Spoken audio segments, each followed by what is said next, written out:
course I remember Dad. He was in it, in character. Can you guys just clap? Thank you. I'm recording. But Dad was in it as his character. Yeah, and he fought Matt Watson from Super Mega, and the fight was 22 seconds long. Did they Dad actually won. fight? Yeah, it was a real boxing. And Dad won. And Dad won in 22 seconds. Cool. It was awesome. Do they know how to fight? They trained leading up to it. Hi, everybody. I'm Adam Noyce. Joining me is Jim Frasca. Say hi, Jim. Hello, Jim. I'm Jim. And there is Antonio Bottles Bottiglieri. I'm not Jim. We just got back from watching Star Trek the Motion Picture, the Director's Edition, in theaters. Now, Antonio, we brought you here, one, because I love you, and I love talking with you. But two, you know nothing. No, not a thing. I also brought Jim Frasca here, who sometimes appears on the show. Not really. I like Star Trek, but for me, if you couldn't tell, I like TNG, DS9, Voyager, Enterprise. I love all of those to varying degrees. I'm not a huge fan of the TOS, although Because he's wrong. I respect it, and I'm watching the movies now, and I absolutely love the movies. Don't look at me like that. But one thing we can all agree on is New Trek is trash. Yes. New Trek is trash. Okay. Yes. Let's get that out of the way. Yes. I know just about everything Star Trek. I love just about everything Star Trek. Particularly the 6 original movies. The 6 original movies I've always considered my Trek. Like, if I had to pick an era, it's the 6 original movies. Antonio. Yeah. I'm going to start with you. Okay. Because Jim has to open a soda. Okay. it's not a soda. A seltzer. Yeah. It's actually not a seltzer. Sparkling water. That's a All right. seltzer. Mm-mm. Are you kidding me? Seltzer is like more flat. What's your Star Trek question? What do you think of the movie? I actually loved it. I had a really good time. Oh, you did? Actually, yes. I was really worried. I was really worried because I kept glancing over at you and I was like, oh no.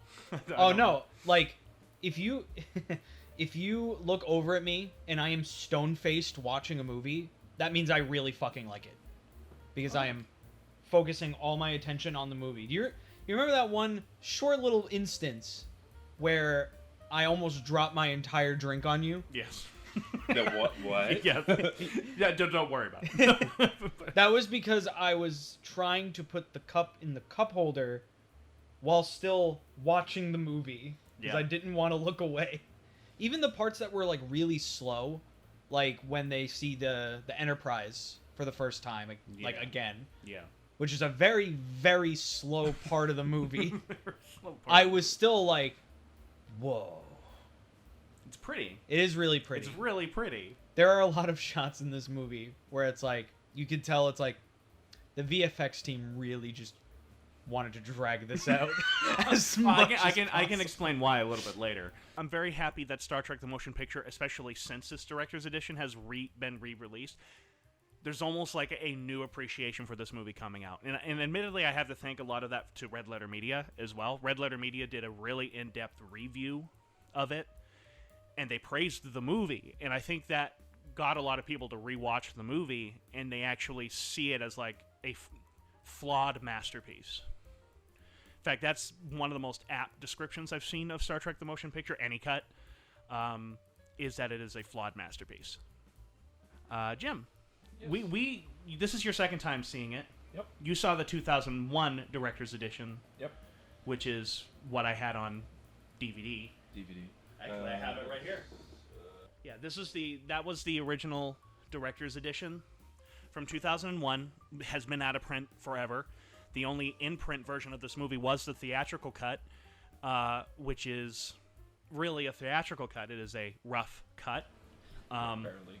That's why I wanted to show you this, though. I said I couldn't bring, like, a part of me really wanted to just show you the theatrical cut, really. But I couldn't do it because I'm like, that will ruin your experience with the movie. And it's not like it's totally different. It still tells the same story. You still go from point A. It's still really slow. but more so. Sound design is even worse. Yeah. Yeah. Only just recently, a couple months ago, were you like, all right, you need to get into TOS. The best way to do it is to watch the movies. So, if you would have started with the motion picture theatrical cut, I probably would not have said, all right, let's watch 2. Yeah. Maybe when we're done with 6, we'll watch the theatrical cut. That might be a fun... Only with this release can I comfortably sit here and say it's been finished. That now this is the finished movie, which is insane if you think about it. 40 years. 40 years, yeah, 40 years. Like, first off, can we just let that sink in? This movie is 40 years old, and look how good it looked. Oh yeah. Yeah, It's a beautiful movie. It's I will give so it that. beautiful movie. I will give it that. Yeah. The themes in this movie I adore. I love the themes of we can have all this information in front of us. We can really understand all this information. But what makes us us is the human side of it. That it's ourselves that gives us our own purpose and our own meaning. And that goes beyond logic. That goes beyond things that should make sense. In fact, my favorite scene in the movie isn't in the theatrical cut. And it's the scene where Spock cries. That's not in the theatrical cut. And he says, Each of us, at some time in our lives, turns to someone, a father, a brother, a god, and asks, why am I here? What was I meant to be? is this all that I am? And I love that. That wasn't in the theatrical That's cut? not in the theatrical That cut. seems like such an important scene. No, not in the theatrical cut. Literally, like, when Spock turned around and I saw the single tear, I literally, in the theater, went, oh. Yeah. Oh. Yeah. Not in the theatrical cut. It's a case of too many chefs. Gene Roddenberry had to have approval. Robert Wise needed to have some kind of approval. The producers needed to have approval. William Shatner and Leonard Nimoy needed to have approval. So all of these people needed to have approval to the point that they didn't have a script. They just shoot it as we go kind of mentality. But this movie became a rush because it needed to have a December 7th release in 1979. Paramount refused to budge on that release date. And the original team that they had hired to make the special effects sucked. They were not up to the task. So they had to, last second, bring on Douglas Trumbo, who did the special effects for 2001: A Space Odyssey, and John Dykstra, who was the head guy on Star Wars in terms of the special effects on that. They brought these two people together to do the special effects on this stuff, on this movie.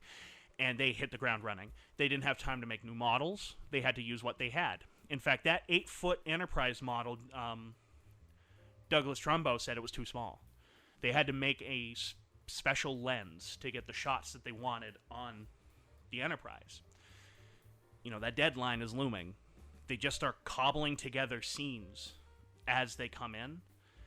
And a lot of it was they just left a bunch of black to say this is where the special effects scene is going to go. Insert reaction shot here. Insert scene here, more black. And they did not have time to put those special effects sequences in and then trim them properly. So the theatrical cut, those flyover sequences are even longer. Oh my god, They are so much longer. They had to keep, I think, a 2-hour, 15-minute runtime. So because they didn't have these special effects sequences in order to cut the movie down, they started cutting out scenes, like regular scenes of people talking, but left all those special effects in there. Mm-hmm. Jerry Goldsmith, who did the music for the movie, did his last recording session for the film 5 days before it was released. And a lot of this has to go into why the movie feels like a rough cut, because it is. One, the opening credits are just black on white text. Those were temp credits. Truth is, like 90% of this movie had to be ADR'd because it was just loud on that set. You had fans going, everything like that. It was loud. Unfortunately, they did loop that ADR. They did loop everything. Mm-hmm. But several scenes, they could not they did not have time to sync the looped audio. So what you have is room tone. In particular, there's one scene in particular where you really notice it, and it's the probe. The scene where it comes on the bridge and takes Ilea. On that scene, you can hardly understand what anyone is saying, and it's all scratchy, and they're peaking a lot, and that's because they're just using the room tone. Not even this one, because they hadn't found it yet. Not even in the 2001 version, because they hadn't found those files were missing. Well, since then they found it. They were able to put it back into the movie, and it made it so much better. You could actually understand what they're saying. If you notice throughout this movie, you could hear the Enterprise bridge sounds now. All the beeps and the boops. Not in the theatrical cut. They did not have time to put it in. They went up to Jerry Goldsmith and said, you're going to have to carry this movie for a lot of it. I think he does. I think the score in this movie is nothing short of phenomenal. And so when I found out that they were re-releasing the director's edition and doing it in 4K, I was so excited. I was like a little boy in a candy store, because I had seen on the 40th anniversary, just before the pandemic. It was 2019. That was the last thing I saw in theaters before the pandemic hit. Was the 40th anniversary release of Star Trek: The Motion Picture. It was the theatrical cut. I mean, even this movie, with the director's edition, is slow. And most of it is just shots of, like, the ships, I feel. Hands down. There needs to be those shots, though, because I think the first thing that I said to you when we were at the theater was the best thing that this movie does is pull off scale. Yeah. Oh, yeah. You need to have those at least some long, slow shots of, oh my god, the Enterprise is huge. Because then when you get to vger, it's like, oh my god. Yeah. Enterprise is tiny. Yeah, because the Enterprise is like this fucking big compared to vger. That's one of my favorite oh god moments. Is suddenly it's super wide, and you're like, okay, what am I looking? Oh, so you see this little tiny Enterprise come by, and you're like, oh, holy shit! It's almost comical with how it's framed. It's like, almost. The music is what keeps it from being comical, because it makes you go, holy shit. Right. So you need those shots, but you can still. But you can take a couple. The entrance of the Enterprise. Yeah. Really overstays its welcome. It really does. Particularly the build up to seeing the face of it, I'm okay with keeping. It's when they're going up and over it and around the back that I'm like, come on. It was made for the fans. They hadn't seen anything Star Trek for over a decade. Mm-hmm. And now they're seeing it on this huge screen. The fans wanted it as bad as Kirk did. Literally, yeah. I mean, I get teary-eyed during that scene. Particularly, there's two shots, and it's not in the director's. Well, it is in the theatrical cut, but there's a shot after you see the front of the Enterprise, with Kirk nearly crying, like he's just so in awe of this ship. And in the director's edition, according to the storyboards, you're supposed to see the reflection of the Enterprise like it's looking through the window of the shuttle pod, and the director's edition was able to add that in. Yeah. And I think that just added so much more emotion. I got teary-eyed during that. However, I 100% agree with you. Overstays its welcome a bit. And it ends so awkwardly with them just suddenly going, "Thank you, Mr. Scott." Yeah. And it was almost like, to me it was almost as if like that was the movie thanking itself for really just showing off that Enterprise. I mean, Thank you. It is a beautiful Enterprise, though. Well, yeah. Oh yeah, it's fucking gorgeous. Thank you, Mr. But like in the theatrical cut, just to point something out, when it's leaving dry dock, they didn't have time to add in the matte painting of the Earth in the background. So it's just black, and it's a big film mistake. This version, they were able to add it back in. And they used the original matte painting, too. It wasn't like they had to create a new one in Photoshop. No, they found the element and just said, here we go. They said, we need to not make this look like a modern movie. We have to make it look like it's from 1979. We can't be Star Wars re-releases. Yeah. No. vger at the end looked like it was when it was like shooting the missiles. Yes. That looked like a fully 3D.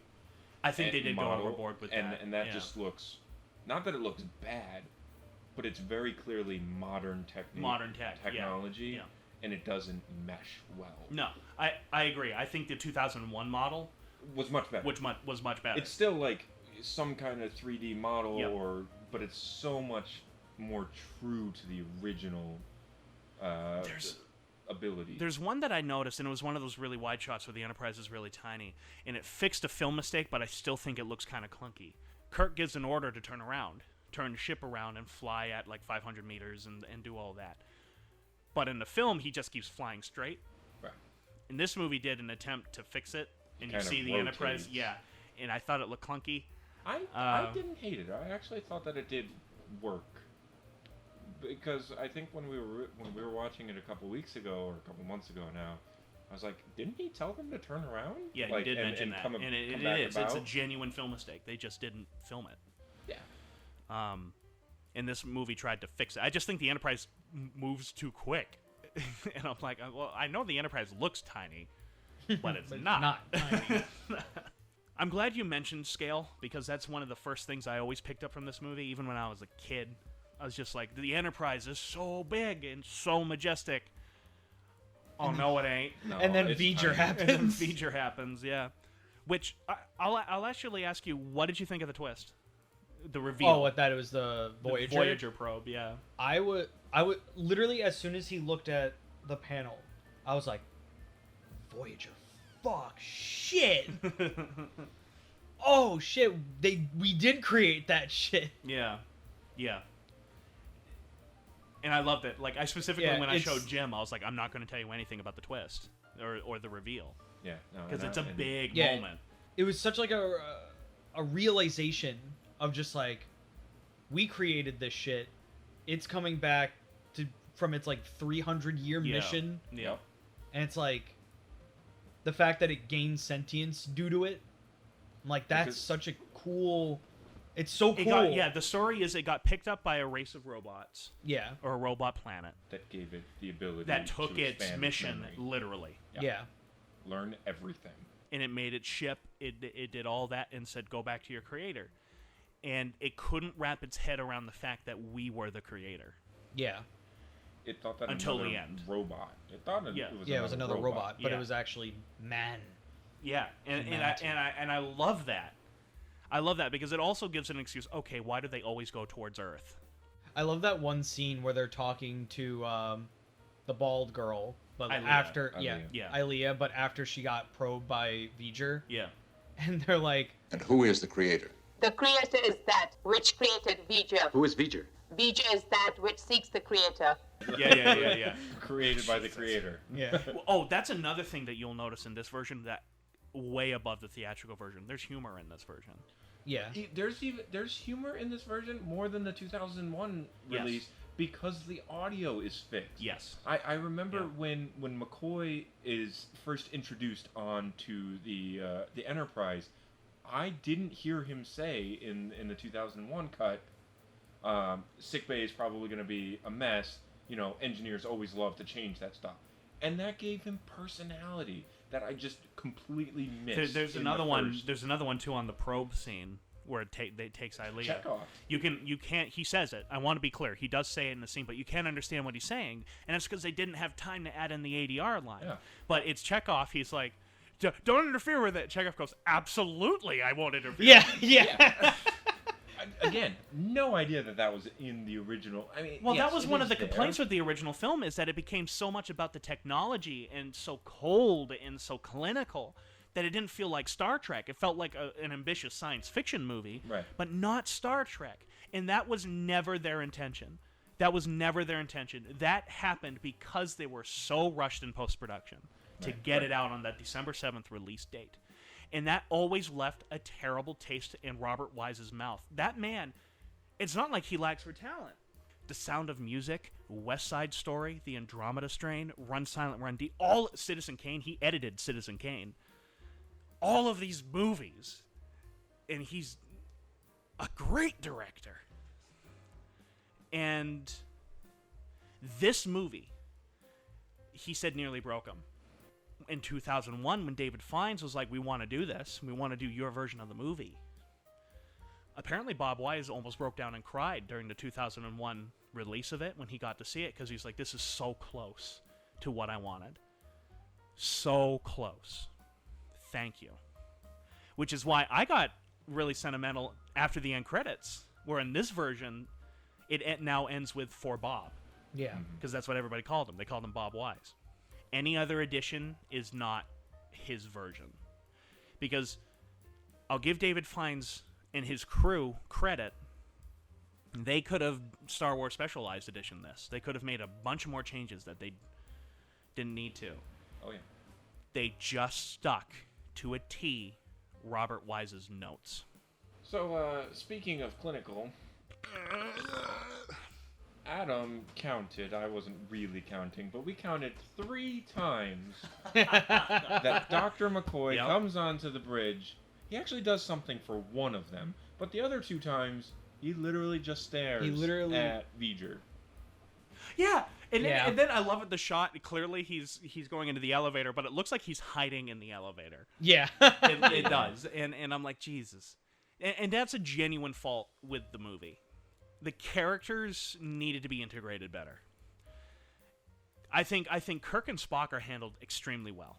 And watching it a second time, I did pick up on the nuances between not only McCoy and Kirk, but McCoy and Spock as well. Even when Yeah. McCoy first sees Spock, he says, "Well, I'm actually glad to see you." Like I like that a lot. Spock, and what I love about this is that Spock is literally Spock at his coldest is in this movie. Right. But it makes sense because He just went through. the Kolinar, and he slowly regains his humanity throughout the entire thing. The same with Kirk. In the theatrical cut, Kirk is way angrier than he is in this version, just because of the different takes that they used. But in this version, Kirk also slowly regains his confidence, himself throughout the entire thing, especially when Spock shows up. I love that scene where suddenly he turns around and he is so shocked to see Spock there because he thought he'd never see Spock again. Yeah. Right. And suddenly he's here, and it's like, okay, we're back. Yeah. And that's something too that I like about this movie is that instead of it opening almost immediately with everybody, hey, we're back, It you takes know, time. Yeah. really it's the ending of the movie Yeah. when that they're all happens, back. that suddenly they're all back. And even McCoy doesn't want to be there Yeah, yeah. until the end. He's like, "Yeah, I'll stay." He's there because of his friendship with. Well, Kirk. no, because they drafted him. Well, He made that abundantly clear. Yeah. They drafted me. They draft him. People say that this movie doesn't have character in it, that it's just very plot heavy and therefore boring. I disagree. I think this movie is chock full of little tiny character moments throughout the entire thing. It really does accumulate in the end with Spock, Kirk, and McCoy on the bridge saying, it's been forever since I've delivered a baby. And Yeah. they're smiling, they're having fun. Spock seems a little bit warmer. He's even jesting at McCoy because it's always McCoy versus Spock, and Kirk has to come in to try to mediate them. When Kirk asks Spock to follow him to the debrief room or the lounge room or whatever, and Kirk and McCoy sit down. For the love of God. Will you please sit down? He sits And down then for when he literally does, like it's like that's the most rigid thing. he sits down for like 3 sentences. Will that be all? And then Yeah. stands up and walks away. Well, I love Kirk's facial expressions in those scenes. He's hurt by the fact that it's like they didn't spend 5 years boldly going where no man has gone before. And there's even anger in his facial expressions when he goes, "Will that be all?" Right. Yeah. He like And he doesn't refer to him as a friend. Jim. Right. He only refers to him as Jim towards the end of the movie. Right. Well, It's always Admiral. When he comes back from vger, that's the first time he calls him Jim. Jim. Yeah. Yeah. And that's like 3/4 of the way through the movie. Yeah. If this was a modern movie, Decker probably would have been the villain. Hands down. I thought that might have been the direction they were going. Yeah. But then it became more of like a Decker and Kirk learning to respect each other. Yeah. That's another thing I love about this movie. There's no villain. There's no real villain. No. I mean, you have an antagonistic force, which is vger. But he's not a But even- bad. It's No, not Yeah. bad or it's, evil. It's not really evil. It's doing what it thinks is the logical decision. What's your favorite scene in the movie? You're gonna cut this out and editing while I think about this, No, right? no. Not It's at all all? staying in, Jim. Is it when Spock cries? Yeah. Oh, yeah. It's when Spock cries, hands down. To me, that scene is the embodiment of the movie. I also like the hospital or the doctor scene where McCoy where Spock is on the bed Right. Yeah. after just being mind raped by this Yeah, mind literally. meld. Which, by the way, if you watch that scene frame by frame, it explains the entire movie. Really? Yeah, when he puts his hands up and it flashes on his face, if you watch it frame by frame, it shows Voyager, it shows everything. It says this is the movie. Yeah, but you never. But you never would Yeah, you- notice it if you're just first watching. It just looks like flashing images. It's one of those things you notice upon rewatch. I don't know if it's my favorite scene, but one of my favorite scenes is when Ilea and Decker are talking, and it's the only point in the film her light turns off. She's no longer a robot. When her memory patterns she starts come back. getting Yeah. those memories of like, Yeah. oh, I'm a human, or I was a human. Which was I a have touch I feelings. only recently noticed. I picked it up in the 2001 director's Yeah, I only edition, really and I think really noticed it on this viewing. I said something then, but it hit even harder, I think, for some reason, in this kind. Yeah. Oh, you know what actually my favorite scene is, hands down? Every time that there's a split diopter and we take a shot. The people next to so us... like the whole movie. Yeah. The people next to us, did you notice the people next to us, they started doing it too? Oh, did they? I didn't notice that at all. Yeah. And it was about 3/4 of the way through the film when they're on, I guess more towards actually the end, when they're talking to Voyager and there's a couple last minute like thrown in there. I noticed we would go and they were like, oh, okay. And I was like, all right. So when we get through 5 and 6 and then we rewatch the theatrical version, We should actually count. not count.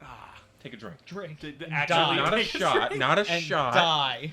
Not a shot, but like a sip of Well, an if you alcohol. think there's a shit ton in this movie, I'm not watching the Andromeda his Strain. previous film, The Andromeda No. Strain, holy shit! I think somebody did count. There's It's 206. 206. Same DP too. Richard Klein. He did The Andromeda Strain. He did this. He also did King Kong 76. He shot that. That is not an easy set to conceal them in No, it is not. because it's round. Yeah. There aren't that many hard lined objects. So Fudge. When Kirk, oh my Kirk god. originally pulls Decker. Say that again, please. No. Can you two pull it together? I'm trying to be professional here. I mean, did you hear the burp that I fucking belted out in the I did theater? too. I did. Yeah. No. I literally, That was so funny. it hiccuped out of me. It was one of those where it's like, bleh. And then I literally turned around and I went, I am so sorry. Yeah, you just slipped out, and I'm like losing it. It's like this super dramatic scene, and I'm like, Jesus Christ. I think my favorite scene in the movie is when Kirk brings Decker into the captain's quarters. Because, one, I like that it proves to the audience Decker knows what he's fucking doing. He's not just some rookie captain that's just If trying to anything, run the Kirk show. is the rook. Yeah, is the rookie Kirk in is the this. And Kirk is the you rookie. realize in the that scene. in that scene. And Yeah. what I really like about that, in particular, is that sets up the stakes for the movie. It's not, oh, Kirk is the captain, everything's going to be fine because we watched the original series. Everything always turns out fine with Kirk. No. We could be fucked, and it could be Kirk's fault. Yeah, totally. Like, I love Kirk gets lost trying Yeah. to find Turbo Shaft 8. But there's that line that he says to Decker. I'm not going to be able to quote it exactly, but he's like, I'm going to need to rely on you. Can I rely on you? And Decker's response was, of course. And I love it because it's also stated Kirk put Decker there. He was Yeah. the one who recommended Yeah, him. he was the Yeah. one that recommended so Decker is at least competent at his job, really competent at his job, Right. especially since the Enterprise is the flagship of the fleet. And you can really feel when Kirk says, like, I'm captain now. That really, like, broke Decker's heart. like that Because well, Kirk that's Because what of I that. love about recommended this him. fucking movie is because everyone has lost something of themselves in this process. Decker clearly wants to be captain of this Enterprise. It has now been taken away from him, and he's trying to find a new purpose. Yeah. Kirk was promoted to admiral, clearly still wants to be Hates it. captain, Yeah, he doesn't like it at all. and he is fighting to get the Enterprise back. Spock is lost because he's doing this Kolinar thing. V'ger has been talking to him, which I don't understand, but whatever, Yeah. Vulcan magic. But V'ger has been talking to him, and he realizes this is not what I need. So he's trying to find what he needs, and he finds it in his friendship with Kirk and McCoy. Yeah. And Decker realizes that he wanted something more, and it leads to him merging with V'ger at the end, Yeah. which is gorgeous. That scene, I cried. All right, I teared up because the music was swelling, and there was all these sounds going all around us, and like my seat, I could feel my seat vibrating a little bit, and I'm like, this is so beautiful. Ah! And it's when he looks at Kirk and says, "I want this He as realizes- much as you Yeah. want Enterprise," And he realizes he needs Ilea because he left Ilea. even which- though he loved her. Yeah, because he wanted the Enterprise. Right. Suddenly, the Enterprise gets taken away from him. There's Ilea. I don't think it's suddenly Enterprise is taken away from him. I think he realized how much he missed her. He missed her. Yeah, that's a big thing. That's again. This is why I call this a flawed masterpiece. I wish they played with that more.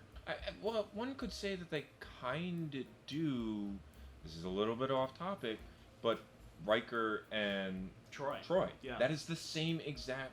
It's pretty scenario. close to the same thing. Yeah. Riker chose to keep command and, going ranking up in Starfleet over her. Yeah. You can see a He lot. chose his and ambitions especially- over her. Yeah. Especially because I think it was you that was telling me, Ilea was basically Star Trek's Oh, the testing Deltans. of what a Betazoid They was. kind of it's like they're With they're her almost having like those- prototype Betazoids. Yeah. That like ability to Take away the heal, pain. Yeah. check off, and not really mind meld, but kind of having. So I could see them two being like a test subject for Riker and Troy. Yeah.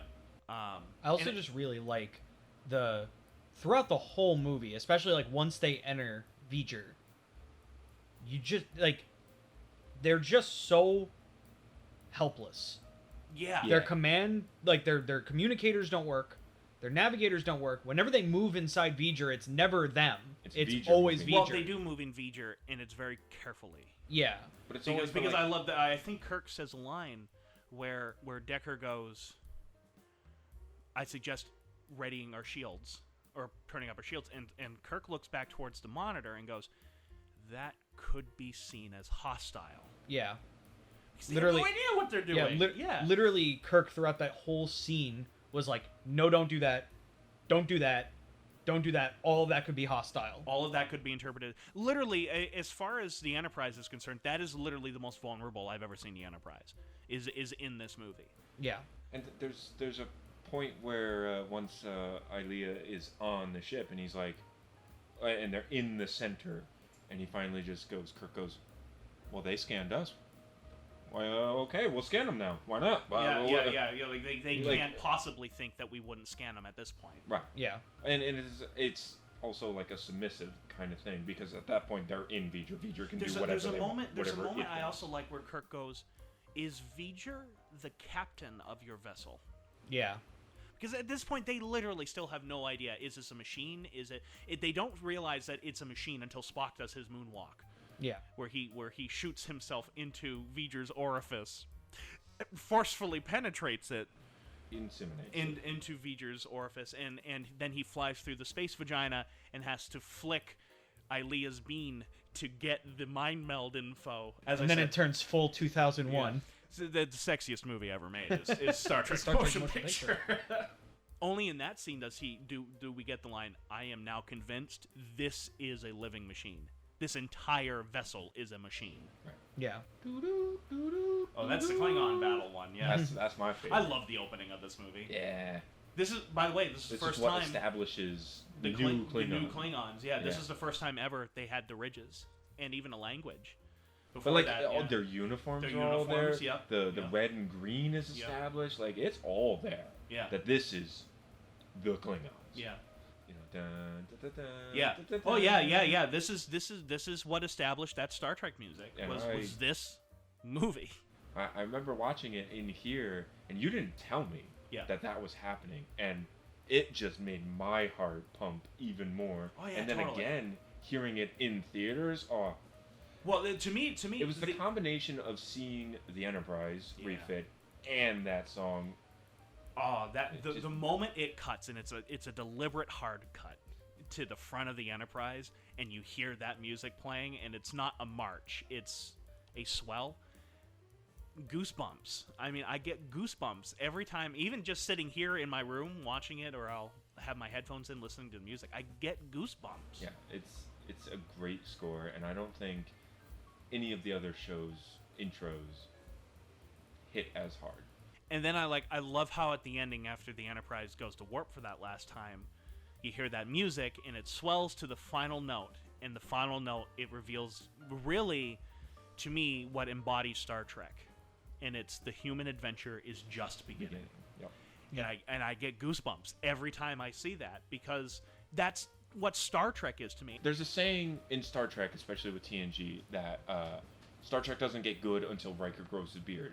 And first season of TNG is not very good. First season of DS9 is better than the first season of TNG, but also still doesn't really get good until 2 or 3 seasons in. Yep. And I could almost say that Star Trek the Motion Picture is that for TOS. Sure. Because the second movie, the third movie, the fourth movie, at least to me so far, this was the stepping ground. You said this is your least favorite of the ones you've seen thus far. It is. It Yeah. is the least favorite of the ones that I've seen so far. I think my order, I've only seen 1 through 4, is... So he's seen the trilogy. I've He's seen the official trilogy. trilogy. Yeah. I would go 4, 2, 3, 1. Yeah. First off, the probe scene is just so good. It's so disturbing. It's weird. That sound that it makes, that high-pitched shrill it makes. It starts going after Spock, and it literally looks like it's almost raping Ilea. The way how, like, she turns around and she becomes she's bent like- over, and the look of pure horror on In this her poor face. Yeah. woman's face. Yeah. Ugh. What got me the most about that scene is the pure look of horror on Kirk's face. Yeah. Because Yeah. you look at Kirk and he's like, I don't know what to do. I don't know what I'm to do. helpless. I have no idea They're what to all do. helpless, yeah. Helpless. Because Spock tries to help her, he gets zapped. Yeah. Decker gets out. Decker gets zapped, and it's like, we can't do anything. We can't help her. And then what I think sells it is that after she gets vaporized and it disappears, it's dead silent in there for like a solid 30 seconds. You hear like the echo of her tricorder. Of a tricorder Yeah. hitting the ground. Literally echoes. That's how quiet it is. And I'm like, and I just think that total, because that whole scene is just nothing but noise. Yeah. Really Yeah. loud noise bombarding you. And all of a sudden, dead silent. And I think that totally impacts. Oh, Oh fuck, she's Fuck. gone. yeah. I love that scene. Well, I love this. I love this because it also this film plays a big tightrope with Kirk, because it makes him not competent in terms of the ship. He was so desperate to get it back. When he gets it back, it's so different. He doesn't know what to do. But yet, he's still Kirk. It still knows how to be Yeah. on his feet. think Like on his the feet. scene where Spock goes, or Spock realizes how to handle vger. It's a child. It's a child. I Treat suggest you treat it like such. I love that scene because Kirk almost immediately pulls something out of his ass. All right, which everybody is off Kirk. the bridge. Yeah, which Yeah. is so Kirk. Kirk is so good at being put into a corner and fighting his way out of it. He's so good on his feet. That was always his strength, even in the original series. And in this version, or in the motion picture, I love it how he doesn't really know why at that point he doesn't realize they were the creators. Remember, He has he's no still idea. He's he doesn't know pulling it out of anything. his He's ass. totally pulling it out. He's bluffing. He V'ger. even says in the next scene, he even says, well, she called her bluff. V'ger called my bluff. Yep. Or, by Well, God, McCoy serves as kind of like the check to Kirk. He's Which the I one did that really notice. he's the one that first sows the seed in Kirk's mind. You're pushing. Yeah. Yeah. You're pushing. He literally them. says you're pushing them. Yeah. Like, they know their They job. know their job. But he still says to Scotty, I need warp drive. I need warp drive ASAP. Well, he calms down though. He does calms say down. it. He says it more calm, but he still says it again. I need warp drive. Yeah. Yeah. God, I love this movie, guys. But would you agree that the title, the fan title for this movie is Star Trek: The Slow Motion Picture? 100% yes. Yes. 100%. Sometimes called Star Trek: The Motionless Picture. I wouldn't go that. No, there was motion. You know. A very lot of slow. He's moving his hands super slow. Oh. Are on one side of the Enterprise. We'll get there eventually. It's a slow movie. Could not be made today. It wouldn't do well. I Would not couldn't do well. believe how crisp everything was shot. Because when we watched it, I don't even think it was 720. It was a 480 on Yeah, a it was a DVD. DVD. Yeah. But now seeing it in super crisp 4K, you really can see the nuances in Kirk's face. Yeah. And Well, his hand gestures so much better. The special my special biggest effects thing. wise, how crisp the special effects were in this movie. Yeah, that too. Well, that's because back then, and even on the 4K releases of the theatrical version, it's still soft, and that's because every time you layer a piece of film on top of each other, it degrades the film a little bit.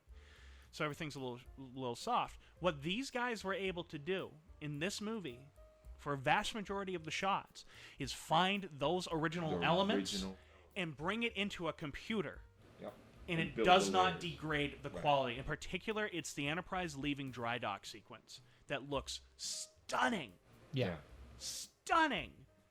The audio is We fixed. didn't even talk about that. It's yeah. there. We did touch upon Yeah, it. yeah. It's there, and it completes the movie.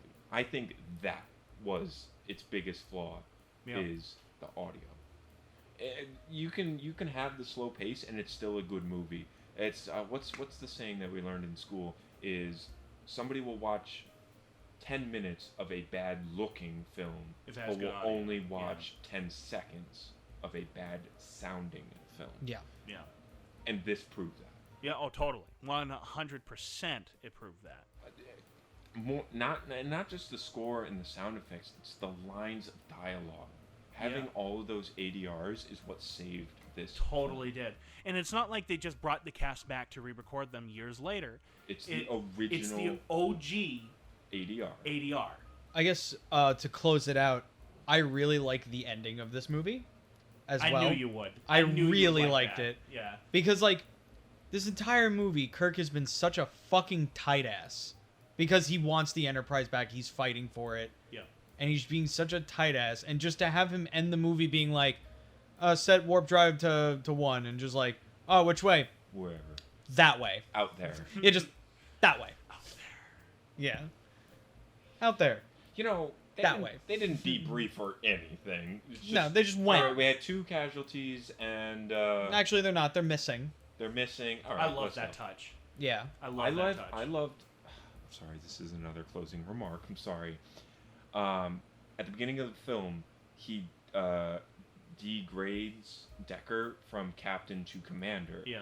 And at the end, when he says that they're missing, he says Captain Decker. Captain Decker. Yeah. He respects the crap out of Decker. Speaking of captain, He's a captain. I love the fact that when Kirk first shows up on the bridge, everyone who was of the original crew are so happy to see him, they automatically go captain. Captain. Yeah. And they're so happy to see him, even though he's an admiral. And I also kind of like how Kirk doesn't correct them. Yeah. That's He's home. just like, yep. That's Yeah, home. Tim. This is home. Yeah, it's crazy right now, but this is home. I literally, I'm obsessed with this movie, both from behind the scenes to the making of it. And because, admittedly, I will say this, and I'm not objective with this movie at all, because I know how hard the behind the scenes stuff was on the making of it. It makes me appreciate it so much more, especially this new director's edition. Like, you saw me when I saw the for Bob at the ending. I was like, oh. You're like, oh. I'll leave it on this. I really hope Paramount eventually releases an ultimate collector's edition for this movie that contains the theatrical cut, the extended TV cut, That would. and then this cut. Mm-hmm. Because there is an alternate version out there called It's the extended television cut that a lot of people liked. It has even more scenes than what's in here, than what's in this version. But I was very happy the audience clapped. I was really worried that I was going to get people going, that was the most boring movie I've ever seen. Like I did my first experience of watching this in film. It was clear. It was clear these were all big trekkers. These were Yeah. Trekkies. Which made me very happy. You guys got something to pimp out? You've got nothing to pimp out, but you've got shit to pimp Check out. out AMB, man. All right. Hi, I have a YouTube channel called Game Controller Network. I stream video games and other things. Sometimes I just go on there and talk. Yeah, go check me out there. I got a Twitter. I got a shirt. Oh yeah. Hey, I forgot I was wearing a shirt with my YouTube channel name on it. Hello. But yeah, go over to Game Controller Network. We stream games and talk about butts and dicks and sometimes balls. I love butts, dicks, and balls. This is Adam Noyce of AN Productions. Thanks for watching. We'll see you in the next video. Bye-bye. Nope. Sayonara.